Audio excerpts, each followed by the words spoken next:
alam na bumalik pala ito. So last July 8, no, nitong 2023 lang, naoperahan po ako. No, actually, yung pinaka-ingrown ko, hinila ko lang. Tapos nagtaka ko 1 linggo, 2 linggo, 3 linggo, nangingitim na siya. Tapos nung nagpa-check up na ako, that was the time na sem break, no? Nagpa-check up ako, sabi ng doktor, immediately kailangan putulin. No, nagturo po ako sa FEU and RMF, professor po ako doon sa may Fairview. So, yung katabi noon ay FEU Hospital. So, sabi nga noon, ma'am, kailangan mo ng mahinang 500,000 para ma-confine ka dito. So sabi ko, Dok, to be honest, I'm a single mother, hindi ko po kaya yung ganun, wala akong ganun kalaking ipon talaga. So talagang nananalangin ako. Tapos yun, mababait naman yung mga doktor doon, ako teacher ko, nirepair ako sa orthopedic at doon ako na-operahan. So sa madalit salita, meron akong maintenance, which is metformin, no? Tinitake ko po yun twice a day. So, nung last month, March, umatin ako ng seminar, tapos kinaumagahan, nag-take na ako ng barley. No? Ayan, si Doc, si ating Doc. No? Talagang ako po kasi ay mausisa. Siyempre, teacher ako. Palagi kong nilalagay sa isip na bagamat ako ay teacher, palagi, learning and never stop learning. Yes. Gusto kong matuto, gusto kong gumaling. Dok, paano ako may maintenance ako? So, binigay sa akin ni Dr. Lucy. At sinunod ko, sa awa ng Panginoon, pababa yung aking blood sugar. Kasi ako, meron akong glucometer. Tapos, eto pa po, yung constipation, nawala, no? Hindi na ako bloated, palagi kasi mataba, yan ang problema ko, puson. No, minsan matitira na lang sa akin yung puson, wala na ibang katawan. Joke lang po.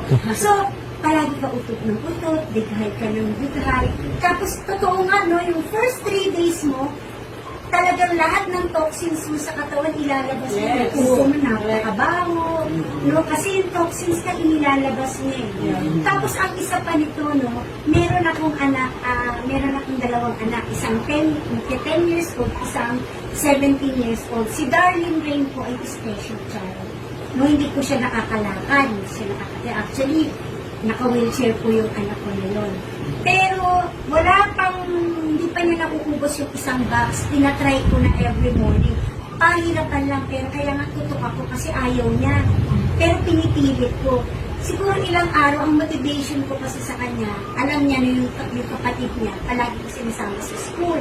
Kahit saan, marami na kasi akong school na pinagturuan, no? So, sabi ko, sige, dadalhin kita sa school. Inom ka nito na para makalakad ka na makatayo.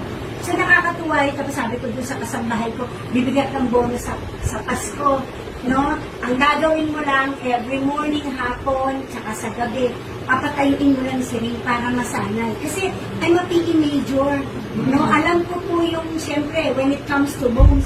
So, sa kakapakinig ko, alam niyo po ba, ako, kasama na nila ako, no? Pero, hindi ako nagsasawa kahit online, kahit mga IBT, umaatin ako kasi gusto kong matuto. At isang bagay na tumanin sa utak ko na grabe pa na ang nagagawa nito sa bones ng ako.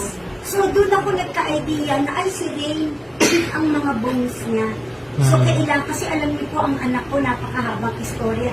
Nagsimula yun na parang lantang gulay. No po, lantang gulay siya na alos nakahiga siya, inaabot-abot lang yung ano. So, salamat sa Panginoon, itong lumaki na siya, no? Sabi ko, itatry ko to kasi na, parang nag-rayma sa isip ko. Natandaan ko na, ay, maganda pala sa bones ito. Nung dinidiscuss nito, kasi ako nakikinig din ako eh.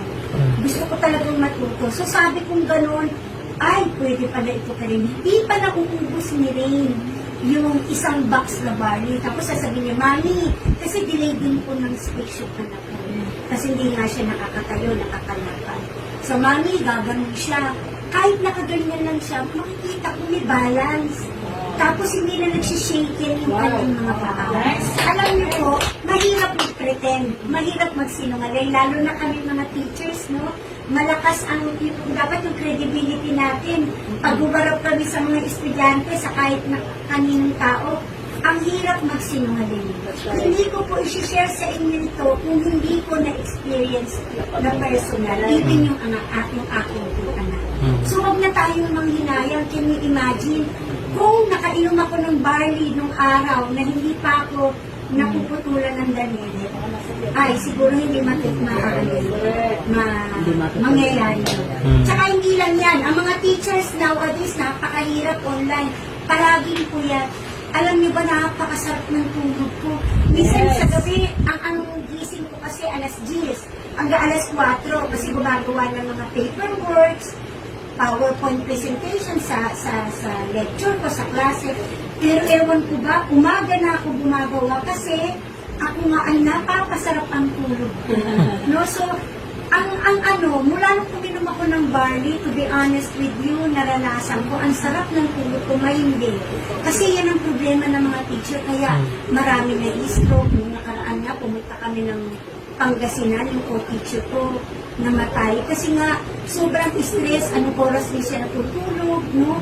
Halos wala nang tulog, tapos mabiyahe, papasok. Tapos, ang sigla-sigla po ng katawan ko, ang sigla ng katawan ko, masayahin na ako, lalo pa akong masayahin. No? Kahit walang pera, masaya. Kasi healthy ka eh.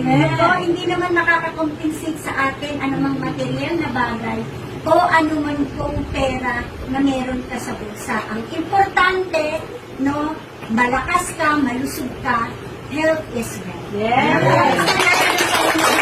So, salamat sa warning ito. Salamat na binigyan tayo ng pagkakataon na ma-experience ito. So, i-share po natin sa mga loved ones natin.